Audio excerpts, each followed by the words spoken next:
Hello everyone, welcome back. तो जैसा कि आज मार्केट पूरी साइडवेज रही है, तो कल के लिए हम ट्रेड सेटअप कैसे आइडेंटिफाई कर सकते हैं वो देख लेते हैं। अगर आप देखोगे तो ये एक स्विंग क्रिएट हुआ था, मार्केट ने यहाँ से एक अप मूव दिया, एक ये स्विंग क्रिएट किया, उसके बाद एक दोबारा एक ये हाई क्रिएट किया, ठीक है। और ये वाला जो स्विंग लास्ट स्विंग था वो हमारा ब्रेक हो चुका है, तो टेम्परेरी बेसिस के ऊपर जो हमारा जो स्ट्रक्चर है वो नेगेटिव हो गया है। 15 मिनट चार्ट पर ये जो है स्ट्रक्चर नेगेटिव हो गया है। और अब हमारे पास जो मेजर जो है, ये जो स्विंग क्रिएट हुआ है, अगर इसका हम हाई और लो मार्क कर लेते हैं तो जैसे ही मतलब यहाँ पर सेलर्स के स्टॉप लॉस हैं और यहाँ पर बायर्स के स्टॉप लॉस हैं, तो अगर निफ्टी फ्लैट ओपन होके यहाँ पर कंसोलिडेट करके ब्रेकडाउन आता है तो हमारे को ये जो लास्ट क्लोजिंग जो हमारी हुई थी प्रीवियस डे की 640 तक के लेवल्स देखने को मिल सकते हैं। और ये अच्छा टारगेट रहेगा 40 to 50 पॉइंट्स का। और इसको अगर निफ्टी ब्रेक कर दे तो हमारे को जो टारगेट मिल सकता है वो है 585 का।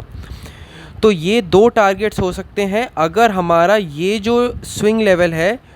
वो ब्रेक हो जाता है, ठीक है। बाकी ये जो हमारा टॉप मोस्ट जो लेवल है जो कि अप्रॉक्सीमेटली 745 का है, और 720 से लेकर 745 तक ये एक सप्लाई ज़ोन है जहाँ पर आप देखोगे कि एग्रेसिव सेलिंग आ रही है बार बार। इस पॉइंट से दोबारा एग्रेसिव सेलिंग आई है, तो कल की प्रोबेबिलिटी ये हो सकती है कि अगर फ्लैट ओपन होकर मार्केट स्लो एंड स्टेडी ऊपर जाकर एक रेंज क्रिएट कर दे, जैसे कि यहाँ पर एक रेंज क्रिएट होने के बाद ब्रेकआउट आएगा तो हमें 798, 825 और 868 के टारगेट्स हमें देखने को मिल सकते हैं, ठीक है। ये होगी रेंज की। और एक हो गया अगर फ्लैट ओपन होने के बाद मार्केट इस जगह को अप्रोच करे,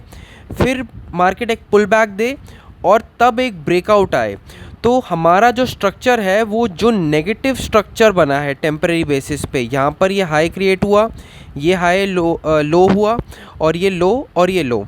तो इट मीन्स टू से यहाँ पर ये जो एक अप मूव आएगा ये एक हाई क्रिएट करेगा निफ्टी, फिर पुल बैक देगा और पुल बैक देने के बाद जो ब्रेकआउट आएगा, इट मीन्स टू से जो हमारा ये जो लो है वो हमारा हायर लो का स्ट्रक्चर हो जाएगा और ये हाई ब्रेक होते के साथ ही हमारा स्ट्रक्चर पॉजिटिव हो जाएगा, जिसकी वजह से हमें 798, 825 और 868 के टारगेट्स हमें देखने को मिल सकते हैं। ये तो होगी फ्लैट ओपनिंग की बात। बाकी अगर निफ्टी गैप अप ही ओपन हो जाए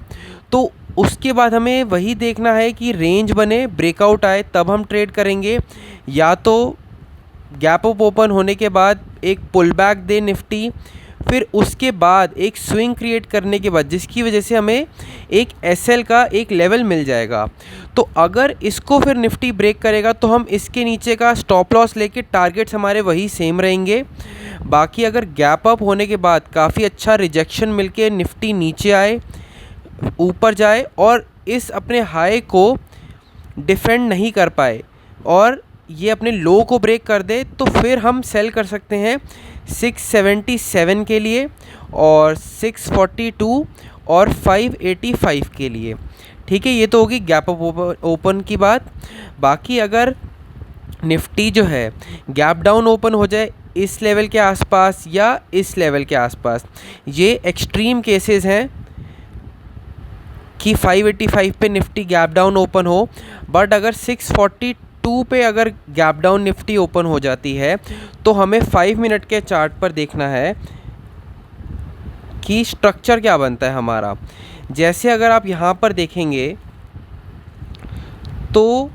यहाँ पर एक ये हमारे पास ये ब्रेकआउट जोन था, यहाँ पर एक पुल बैक आया, ऊपर गया नीचे और ये ब्रेकआउट आने के बाद एक हमें अप मूव मिला, ठीक है। और वही सेम लेवल को हम कंसिडर इसलिए कर रहे हैं क्योंकि 15 मिनट के चार्ट पर कैंडल्स पे हमारे को क्लोजिंग उस लेवल की मिली है और साथ ही साथ ये अप्रॉक्सीमेटली इक्विवेलेंट टू हमारे गैप है जहाँ से ये गैप अप ओपन हुआ है आज निफ्टी, ठीक है। तो यहाँ पर ओपन होने के बाद या तो दो प्रोबेबिलिटी होंगी, निफ्टी अपने ये रेजिस्टेंस को अप्रोच करेगा क्योंकि यहाँ पर अगर गैप डाउन ओपन होगा तो बायर्स अपनी जो पोजीशंस है वो कवर करेंगे। हो सकता है सेलर्स को अगर अपॉर्चुनिटी मिले तो वो भी प्रॉफिट बुकिंग कर सकते हैं। तो अगर प्रॉफिट बुकिंग आएगी तो निफ्टी डेफिनेटली अपने इस स्विंग के लेवल को यहाँ पर टेस्ट करने आएगा, और उसके बाद अगर हमें एक रिवर्सल मिलता है तो हम यहाँ पर स्विंग के लेवल के ऊपर एसएल लेकर 642 के टारगेट्स के लिए एम कर सकते हैं। बाकी अगर निफ्टी यहाँ पर एक एक्सट्रीम पुल बैक देने की बजाय अगर निफ्टी यहाँ पर ओपन होने के बाद एक अप मूव दिखाए और फिर अपने ये लो को ब्रेक कर दे तो हमारे को ये 585 के टारगेट्स देखने को मिल सकते हैं, और हमारा एसएल जो हो जाएगा वो इस स्विंग लेवल के ऊपर हो जाएगा। ठीक है, तो बस आज के लिए इतना ही। Please do like share and subscribe. Thank you.